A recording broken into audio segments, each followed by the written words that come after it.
صلی اللہ علیہ وسلم نے فرمایا جمعے کا دن قیامت کی نشانی ہے. قیامت کا دن جس دن قائم ہوگا جمعہ ہی ہوگا. آج جمعہ تفریح کا دن ہے, آج جمعہ جوئے کا دن ہے, آج جمعہ شراب پینے کا دن ہے, آج جمعہ کھیل تماشا بے حیائی بدماشی کا دن لوگوں نے بنا لیا ہے. ایک ہمارا ماحول ہے, آپ ذرا توجہ فرمائیں. جمعے کے دن فلموں میں رش ہے, جمعے کے دن سینما کے ٹکٹ کا رش ہے, جمعے کے دن VCR بہت زیادہ چلتے ہیں, جمعے کے دن ٹیلی ویژن پہ بڑا رش ہوتا ہے, جمعے کے دن بدماشی ہے, جوا ہے, بے حیائی, زیادہ سے زیادہ بے حیائی جمعے کے دن ہوتی ہے. حالانکہ حضور کریم صلی اللہ علیہ وسلم نے فرمایا جمعے کے دن ایک گھڑی ایسی آتی ہے جو مانگو وہی ملتا ہے. جس حال میں کچھ کوئی مشغول ہوگا وہی اس کی زندگی کا مستقل ذریعہ بن جائے گا. کون سمجھائے تمہیں؟ کس کے اندر طاقت اور جرت ہے کہ قوم کے دھارا پھیر سکے اور قوم کے رخ کو پھیر سکے؟ کون پھیر سکتا ہے؟ اس لیے قرآن کریم نے بار بار للکارا اور فرمایا افلم یہد لہم کم اہلکنا قبلہم من القرون. کرنے والوں, بدماشی کرنے والوں, بے غیرت کمینوں, باداؤں, جب میرا قہر جوش میں آئے گا پھر ایک دو کو نہیں, پھر بستی کی بستی, ملک کے ملک اجاڑ کے رکھ دوں گا. افلم یہد لہم کم اہلکنا قبلہم من القرون. میں نے قرن کے قرن اجاڑ دیے, میں نے روئے زمین کے مالک اجاڑ دیے, میں نے ملکوں کے بادشاہ اجاڑ دیے, میں نے وزیر اعظم اجاڑ دیے, میں نے گورنروں سے بھیک کے ٹکڑے منگوا دیے. میں وہ خدا ہوں وتعز من تشاء وتذل من تشاء بیدک الخیر انک علی کل شیء قدیر.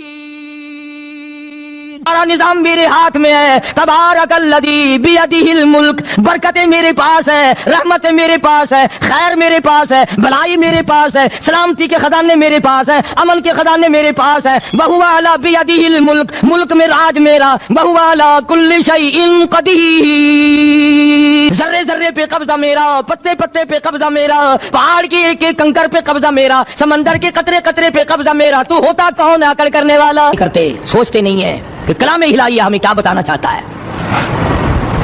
جناب عثمان رضی اللہ تعالیٰ عنہ فرماتے ہیں اور لوگوں میں نے ساری زندگی گزار دی اسلام کے بعد, جس دن سے میں نے کلمہ پڑھا آخری دم تک کوئی جمعہ ایسا نہیں گزرا اللہ کے نام پر میں نے ایک غلام خرید کے آزاد نہ کیا ہو. پہلے لوگ بھی جمعے کے دن درود پاک کی کثرت کرتے تھے, خیرات کیا کرتے تھے کہ 8 دن کا کفارہ ہو جائے, اللہ تبارک و تعالیٰ راضی ہو جائے. آج کے دن قیامت آئے گی, نہ جانے میرا کیا حال بنے گا, کن لوگوں میں میرا شمار ہوگا. مدنی کریم صلی اللہ تعالیٰ علیہ وسلم کا دربار لگا ہوا ہے, مجلس ہے آقا مدنی صلی اللہ علیہ وسلم کی. وہ کتنے مقدروں والے جوان تھے جو اپنے محبوب صلی اللہ علیہ وسلم کی مجلس میں بیٹھتے تھے. وہ کتنے خوش بخت اور خوش نصیبے والے لوگ تھے جو اپنے آقا کے سامنے بیٹھتے تھے. حضور کریم صلی اللہ علیہ وسلم نے فرمایا مجھے 3 چیزوں سے بڑی محبت ہے, 3 چیزیں بڑی پیاری لگتی ہیں, 3 چیزیں دنیا میں بڑی مرغوب ہیں مجھے. فرمایا ایک نماز میری آنکھوں کی ٹھنڈک ہے. سرکار کی پسندیدہ بات سنو, فرمایا نماز میری آنکھوں کی ٹھنڈک ہے. جو نماز پڑھتا ہے وہ میری آنکھوں کو ٹھنڈا کرتا ہے, جو نماز نہیں پڑھتا کیا مطلب, وہ مجھے رنج دیتا ہے.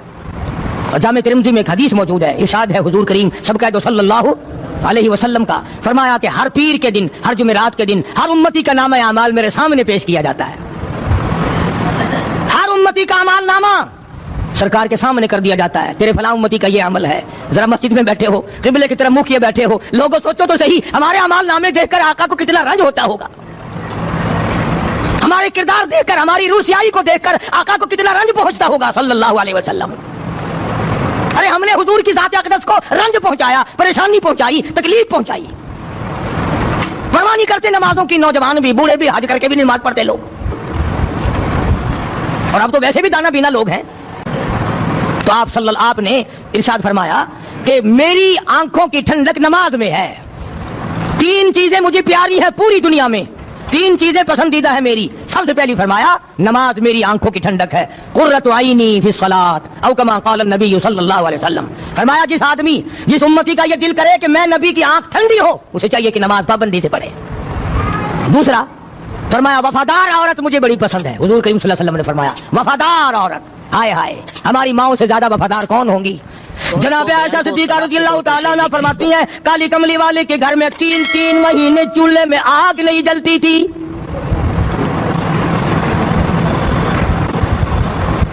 دوسروں کے واسطے ہے سیم و زر و گوہر، اور اپنا یہ حال ہے کہ چولہا ہے بجھا ہوا۔ جناب عائشہ صدیقہ رضی اللہ تعالیٰ عنہ فرماتی ہیں ہمیں 24 گھنٹے میں ایک پانی کا پیالہ اور ایک کھجور کا دانہ ملا کرتا تھا۔ کبھی اپنی ماہوں کی خوراک تو دیکھو، خرچہ تو دیکھو، اور اگلی بات سنو تو حیران ہو جاؤ۔ جناب عائشہ صدیقہ رضی اللہ تعالیٰ عنہ فرماتی ہیں اس پیالے اور کھجور کی قدر بھی تب ہوئی جب وہ بھی نہ ملی۔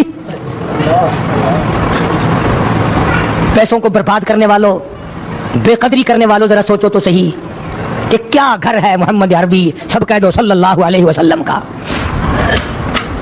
اسی گھر سے خیر و برکت ملی صحابہ کرام کو، لیکن دنیا نہ تھی، بلڈنگ نہ تھی، کوٹھی نہ تھی، بنگلہ نہ تھا، چہل پہل نہ تھی۔ اچھا ایک بات اور آج یاد کر کے لے جاؤ، یہ تو مجبوری ہوئی نا، یہ تو ایک مجبوری ہوئی، پریشانی ہوئی، محتاجی ہوئی کہ پانی کا ایک پیالہ اور ایک کھجور کا دانہ ملتا تھا۔ اور اگلی بات سنو تو حیران ہو جاؤ، مجبوری اور چیز ہے، اختیار سے کرنا اور چیز ہے۔ جناب فاروق اعظم رضی اللہ تعالیٰ عنہ کی حکومت ہے، عائشہ صدیقہ رضی اللہ تعالیٰ عنہ کا سال کا خرچہ 12,000 روپیہ بوری میں بھر کر حضرت عمر نے حضرت عائشہ کے گھر پہنچا دیا۔ لو تمہارا یہ سال کا خرچہ آ گیا، سال کا خرچہ حضرت عمر رضی اللہ تعالیٰ عنہ نے جناب عائشہ صدیقہ رضی اللہ تعالیٰ عنہ کے پاس بھیجا۔ اتنا بڑا بورا بھر کر آیا۔ اللہ غنی، بجائے خوش ہونے کے، بجائے مچلنے کے، بجائے فخر کرنے کے، اپنی خادمہ سے فرمانے لگی، حضرت عائشہ خادمہ سے فرمانے لگی میں نے تو اپنے محبوب صلی اللہ علیہ وسلم کے پیٹ پہ پتھر دیکھے، میں نے تو کالی کملی والے کو فاقے کرتے دیکھا۔ خادمہ سے فرمانے لگی اس بوری کے میرے درمیان میں کپڑا لٹکا دے، میری آنکھ دیکھنا گوارا نہیں کرتی،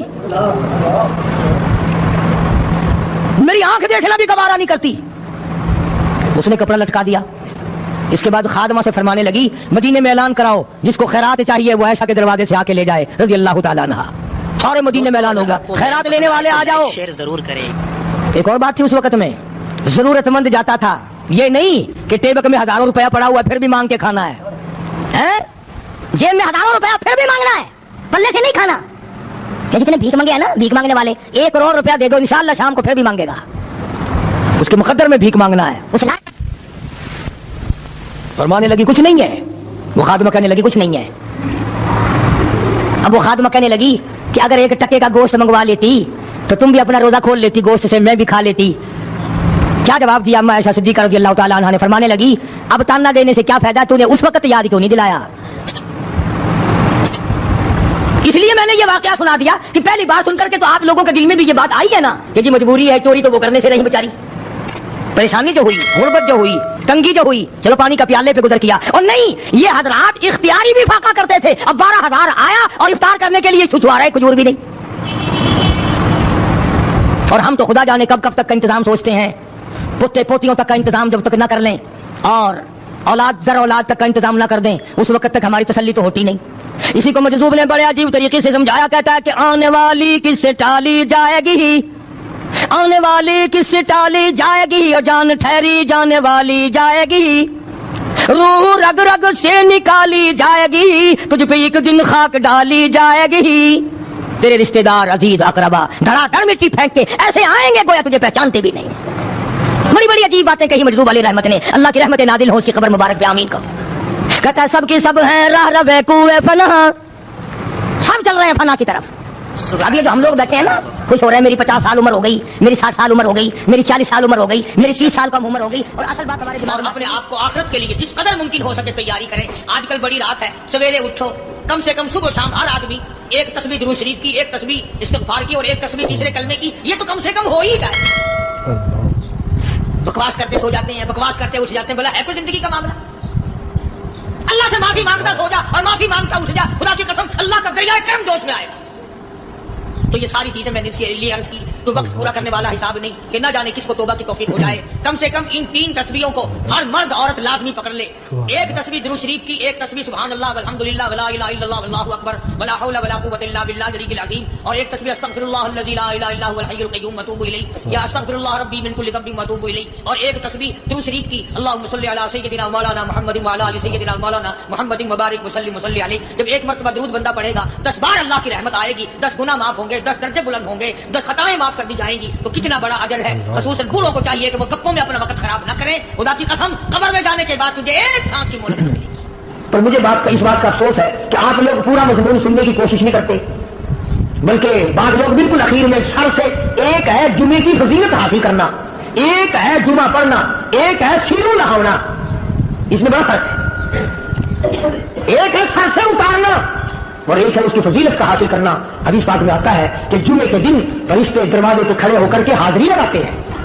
ہاں، اللہ صاحب مل کی ٹیکسٹائل مل کی حاضری کا تو پتا ہے، مسجد کی حاضری کا کوئی پتا نہیں. اگر دیر ہو جائے تو وہ گیٹ کیپر واپسی کر سکتا ہے. اگر دیر میں آیا تو یہ فرشتہ نہیں کہتا لانتی ہوا پیچھے سے. بہت مدت کی بات ہے، علامہ یوسف بن نور رحمۃ اللہ علیہ زندہ تھے. میں کراچی تھا تو حضرت نے مجھے فرمایا کہ جمعہ ہمارے یہاں پڑھا دو. اب کے میری والی جمعہ پڑھاتا تھا ان دنوں میں. تو میں جب گیا تو ہم ایک چھوٹے سے دروازے سے داخل ہونے لگے. ایک پٹھان کہنے لگا پورے دروازے سے چلو، میں بھی ادھر سے جاتا ہوں. میں نے کہا کیوں؟ کہنے لگا فرشتہ ادھر رجسٹر لیے کھڑا ہے، تم ادھر سے گھس جاؤ گے تمہارا حاضری نہیں لگے گا. وہ کہنے لگا فرشتہ بڑے گیٹ پہ کھڑا ہے، ادھر چلو. تو کم سے کم اس پٹھان کا تو یہ عقیدہ ہے کہ فرشتہ کھڑا ہے. اور تمہارا خیال یہ ہے کہ جمعے کے دن نہ فرشتہ ہے نہ خدا ہے، کوئی بھی نہیں. اس لیے سیرت النبی صلی اللہ علیہ وسلم کا عنوان شروع ہوگا. مفتی آؤ پورا مضمون سنو تاکہ لطف آئے، دل و دماغ بنے. اور عقیدہ میں نے تمہیں بتا دیا، لا الہ الا اللہ، خدا کے سوا الہ کوئی نہیں، مشکل کشا کوئی نہیں، پیدا کرنے والا کوئی نہیں، فصل میں، دکان میں، کارخانے میں اس کے سوا برکت دینے والا کوئی نہیں. اور یہ بات بتائی کس نے؟ محمد رسول اللہ صلی اللہ علیہ وسلم. ہمارے نبی حضرت محمد رسول اللہ صلی اللہ علیہ وسلم نے ہمیں یہ بات بتائی. خدا کے بعد خدا کوئی نہیں، مصطفیٰ کے بعد نبی کوئی نہیں. حضور صلی اللہ علیہ وسلم کے بعد کوئی کسی قسم کا جو نبوت کا دعویٰ کرے وہ کافر ہے، دجال ہے، بے ایمان ہے، وہ خنزیر سے بدتر ہے جو میرے آقا کے ختم نبوت کے تاج کو ہاتھ لگائے گا. فرمایا لہم قلوب لا یفقہون بہا. اللہ پاک جل شانہ فرماتے ہیں جس کا دل قرآن کریم سمجھنے کا عادی نہیں. لہم قلوب لا یفقہون بہا، جس کا دل قرآن سمجھنے کے لیے تیار نہیں. ولہم اعین لا یبصرون بہا، جس کا کان اللہ کا قرآن سننے کے لیے تیار نہیں. ام لہم آذان لا یسمعون بہا، ام لہم آذان یسمعون بہا، جس کا کان خدا کا قرآن سننے کو تیار نہیں. خدائی فیصلہ سنو، اللہ کے قرآن کا فیصلہ سنو، اللہ کے کلام کا فیصلہ سنو. جس کا کان میرا کلام سننے کے لیے تیار نہیں، جس کو میرا قرآن سن کے مزہ نہیں آتا، جس کو میرا کلام سن کے حلاوت نہیں آتی، جس کو میرا کلام سن کے لذت نہیں آتی، جس کی روح تازی نہیں ہوتی، جس کو لطف نہیں آتا، جس کو کیف نہیں آتا، جس کو سرور نہیں آتا، جو میرا قرآن سننے کو تیار نہیں، جو میرا قرآن آنکھوں سے دیکھنے کو تیار نہیں، جو میرا قرآن سننے سمجھنے کے لیے تیار نہیں. آپ پھر خدائی فیصلہ سنو. فرمایا اولئک کالانعام. میرا فیصلہ نہیں، کسی پارٹی کا فیصلہ نہیں، کسی فرقے کا نہیں، کسی طبقے کا نہیں، کسی جماعت کا نہیں. فرمایا اولئک الانعام. پیدا کرنے والا مالک و خالق کہتا ہے مجھے اپنی کبریائی کی قسم یہ سارے جانور ہیں، یہ سارے کے سارے جانور ہیں. یہ درندے ہیں جو ایک دوسرے کو چیر پاڑ کر کھاتے ہیں، یہ درندے ہیں جو ایک دوسرے کا خون پیتے ہیں. فرمایا بل ہم اضل، جانوروں سے بھی بدتر.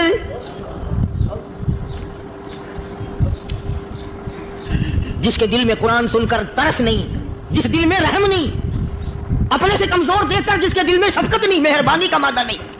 فرمایا وہ کوئی بندہ ہے، وہ تو جانور ہے. اور خدا قسم میں آ گیا فرمایا بل ہم اضل، اس سے بھی بدتر. اللہ والے جو ہیں وہ ان خصلتوں کو دور کراتے ہیں اور وہ آدمی کے مزاج اور دل میں سے ایسی چیزیں نکالتے ہیں جو اس کی بربادی کا ذریعہ بنتا ہے. دل کی بیماریوں کا کسی کو فکر نہیں. بخار ہو جائے آپ چڑھ جائے آپ کو پتہ چل جاتا ہے، نزلہ ہو جائے آپ کو پتہ چل جاتا ہے، کھانسی ہو جائے پتہ چل جاتا ہے. دل کی بیماریوں کا کیا پتہ چلے؟ صحابہ اکرام رضوان اللہ تعالی علیہ مجمعین کی جماعت کے اللہ پاک کے محبوب حضرت محمد رسول اللہ صلی اللہ تعالی علیہ وسلم نے دلوں کی صفائی کی. پہلے لوگ جھونپڑیوں میں کچے کوٹھوں میں رہتے تھے، نہ اتنی صفائی تھی نہ اتنی ترقی تھی. آج برتنوں کی صفائی دیکھو، کپڑوں کی صفائی دیکھو، مکان کی صفائی دیکھو. رات دن بس اسی دھندے میں لگے ہوئے، سارا دن برتن دھونے سے فرصت نہیں، سارا دن کپڑوں کے بناؤ اور سنوار میں فرصت نہیں. تو اللہ والے ایسے موقع پر بڑی عجیب بات کہتے ہیں. وہی مجذوب ہے، مجذوب علی رحمت کہتے ہیں بظاہر تو ہر شے میں بے حد صفائی، بظاہر تو ہر شے میں بے حد صفائی مگر دل میں ہے گندگی انتہائی. بظاہر تو ہر شے میں چہرے کی صفائی بدن کی صفائی، نہ جانے کتنی قسم کا صابن ہے، نہ جانے کتنی قسم کے پاؤڈر ہے، نہ جانے کتنی قسم کے شیمپو ہیں، نہ جانے کتنی قسم کے کپڑے ہیں، کیا چال ڈھال ہے، کیا نئے نئے ڈیزائن ہے. مجذوب کہتا سب کچھ دیکھ لیا. بظاہر تو ہر شے میں بے حد صفائی مگر دل میں ہے گندگی انتہائی. جس یار کی بیٹھک میں بیٹھ کے کھانا کھایا، جس رشتہ دار کی بیٹھک میں بیٹھ کے کھانا کھایا، اسی کی بہن کو دیکھ کر آبرو پہ ڈاکہ ڈالنے کا پروگرام ہے. جس دوست کے گھر میں بیٹھ کے کھانا کھایا، اسی دوست کی بیوی کی عزت لوٹنے کا پروگرام ہے. پرانے زمانے میں اب بھی دلی جیسے شہر میں اگر دعوت کی جاتی ہے تو وہاں ایک تشتری میں نمک آتا ہے سب سے پہلے. عام میں بھی دستور تھا پرانے زمانے میں، اگر کوئی دعوت کرتا، کوئی تقریب کرتا، سب سے پہلے نمک آتا تھا. ایک ایک انگلی ہر شخص نمک چاٹتا تھا. کیا مطلب؟ جس نے نمک چاٹ لیا اب وہ نمک حرامی نہیں بنے گا. اس گھر میں چوری کرنا، اس گھر کی آبرو کا غلط تصور لانا، اس گھر کے مال میں خیانت کرنا وہ حرام سمجھتا تھا جس گھر کا میں نے نمک چکھ لیا. اور مسلمانوں کی بات نہیں، ہندوؤں کی بھی یہ باتیں تھی. مولانا محمد علی صاحب جلندری سب کا رحمۃ اللہ علیہ فرمایا کرتے تھے کہ ایک سکھ تھا بہت بڑا ڈاکو. مسلمان اور ہندو مل کر اس کو ساتھ ملا کر کے لے گئے کہ یہاں اس گاؤں میں اس پنڈ میں ڈاکہ ڈالے. سفر کر کے گئے، تکلیف اٹھا کے گئے. اس سکھ ڈاکو نے پوچھ لیا کہ یہ کون سا گاؤں ہے کہ یہ فلانا ہے. اچھا سارے کے سارے یہ تلاش کرو، یہ سوچ بچار کرو، اپنے پنڈ کی، اپنے علاقے کی، کسی مسلمان کی، کسی ہندو کی، کسی سکھ کی، کسی چوڑے چمار کی اس گاؤں میں لڑکی تو نہیں؟ ہمارے یہاں سے کوئی لڑکی تو شادی ہو کے یہاں نہیں آئی ہوئی. ان ساروں میں سے کہنے لگا کہ ہمارے بھنگی کی لڑکی جمعدار کی یہاں آئی ہوئی ہے. کہنے لگا واپس چلو، بیٹی بیٹی ہے، چاہے بھنگی کی ہو یا نواب کی ہو. ارے کل بیٹی کا ڈولا دیا تھا، آج دھکا ڈالیں گے، شرم نہیں آئے گی؟ آج وہ تصور کہاں چلے گئے؟ اور ہم سب روتے پھرتے ہیں سکون نہیں، سکون نہیں، اطمینان نہیں. اطمینان آئے گا کیسے؟ ہمارے دل بے ایمان ہے، نیتیں خراب ہے، آئے گا کہاں سے؟ صحابہ کرام رضوان اللہ تعالی علیہ مجمعین کی جماعت نے اس قدر اس بات پہ محنت کی اور کوشش کی کہ غلط لقمہ بھی پیٹ کے اندر نہ چلا جائے. چنانچہ میں اعلان کہتا ہوں 1,29,000 صحابہ کرام، کالی کملی والے کے دیوانے اور پروانے، حضور کے یار جانثار، حضور کے ساتھ فاقہ کھانے والے، فاقوں مرنے والے، پتھر کھانے والے، اپنے بچوں کے ٹکڑے ہوتے ہوئے دیکھ کر لا الہ الا اللہ محمد رسول اللہ کی صدا بلند کرنے والے صحابہ کرام کا یہ حال تھا. پیدل سفر کر کے جاتے تھے یہودی عیسائی. شام نکل گئے، فلسطین نکل گئے، ہندوستان آ گئے، 2 سال لگ جاتے تھے. اپنی جوان بیٹیوں کو مسلمانوں کے گھروں میں چھوڑ کے آ جاتے تھے. کبھی نگاہ نبوت نے جن کو رنگ دیا تھا، کبھی کسی صحابی پہ ذرہ برابر الزام نہیں لگا. ان یہودیوں کا، ان عیسائیوں کا یہ عقیدہ تھا کہ محمد صلی اللہ علیہ وسلم کے جو غلام ہیں، ان کی نگاہ بھی پاک ہے، ان کے دل بھی پاک ہے، ان کے ارادے بھی پاک ہیں، ان کے ہاتھ بھی پاک ہیں. مصر کے گورنر نے، مصر کے جنرل کرنل نے خط لکھا سیدنا فاروق اعظم رضی اللہ تعالی عنہ کی خدمت میں. دور خلافت ہے حضرت فاروق اعظم کا. کیا خط لکھا کہ حضور مجھے کافی وقت گزر گیا ہے اور فلاں علاقے میں آپ کے حکم سے ہم نے جانا ہے اور راستہ صرف ایک ہے اور اس راستے میں جال بچھا دیا گیا. اب مجھے مشورہ دیں، میں کیا کروں؟ حکم دیں مجھے. جال کیا بچھا دیا گیا کہ ہمیں پتہ چل گیا ہے عیسائیوں نے پروگرام بنایا، سینکڑوں لڑکیاں تلاش کر کر کے بڑی خوبصورت حسینہ اکٹھی کی ہیں، ان کو گانے بجانے کی ٹریننگ دی ہے، ان کو اچھی اچھی آوازوں والی لڑکیاں ڈھونڈ کے لائے ہیں اور انہوں نے یہ پروگرام بنایا کہ جب مسلمانوں کی فوج اس گلی سے گزرے گی ان کوٹھوں کے اوپر چڑھ کے گانا بجانا کریں گے تاکہ ان کے دل میں بدماشی آئے اور ان کا بیڑا نہ رکھو. کبھی کافر کا یہ عقیدہ تھا کہ مسلمان کا دل بگڑا تو یہ گیا، اس کی نیت میں خرابی آئی اور یہ تباہ ہوا. جناب فاروق اعظم رضی اللہ تعالیٰ عنہ نے اسے یہ خط نہیں لکھا کہ تو قرآن پڑھا کر، تو نفل پڑھا کر. امیر المومنین خلیفۃ المسلمین سیدنا فاروق اعظم رضی اللہ تعالیٰ عنہ نے اپنے جنرل کرنل کو خط لکھا کہ اس میں لمبی چوڑی فکر کی کوئی بات نہیں، اس میں کوئی پریشانی والی بات نہیں، کوئی سوچو بچار والی بات نہیں. سارے تیری فوج میں، تیری کمان میں مسلمان ہیں، سب کو اکٹھا کر لے، ساروں کو اکٹھا کر کے قرآن کریم کے سورۃ نور کی 2 آیتیں سنا دے.